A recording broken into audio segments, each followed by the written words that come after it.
চাবি দিয়ে নেবা।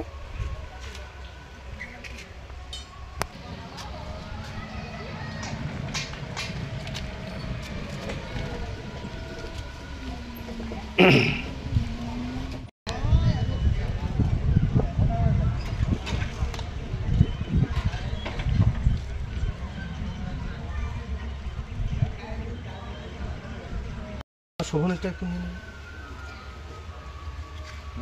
আসি একটু দাঁড়িয়ে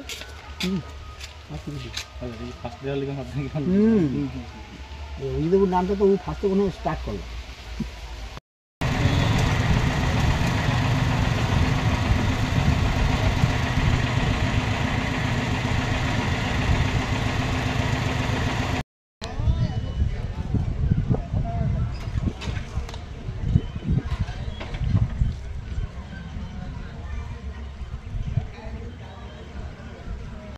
দেয়াল লিখন শুরু হয়েছে অভিজিৎ গঙ্গোপাধ্যায়ের নামে, কি বলবেন এটা নিয়ে?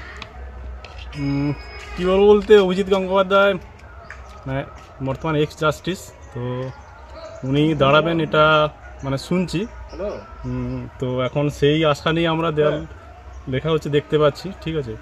তো উনি যে দাঁড়ান সত্যি আমাদের গর্বের, আমাদের নন্দীগ্রামবাসী বা আমাদের পূর্ব মেদিনীপুর জেলার সত্যি গর্বের।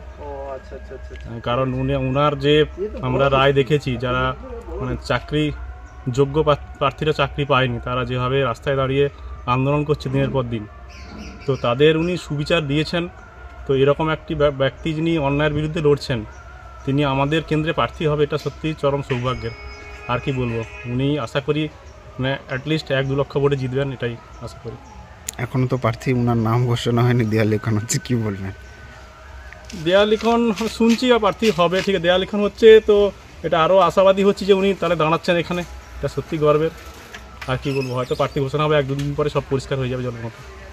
আপনার নাম? শোভন কুমার মণ্ডল, এলাকার বাসিন্দা? ইয়েস, এলাকার বাসিন্দা। এই এলাকাটার নাম? ধনেশ্বরপুর গ্রামের নাম।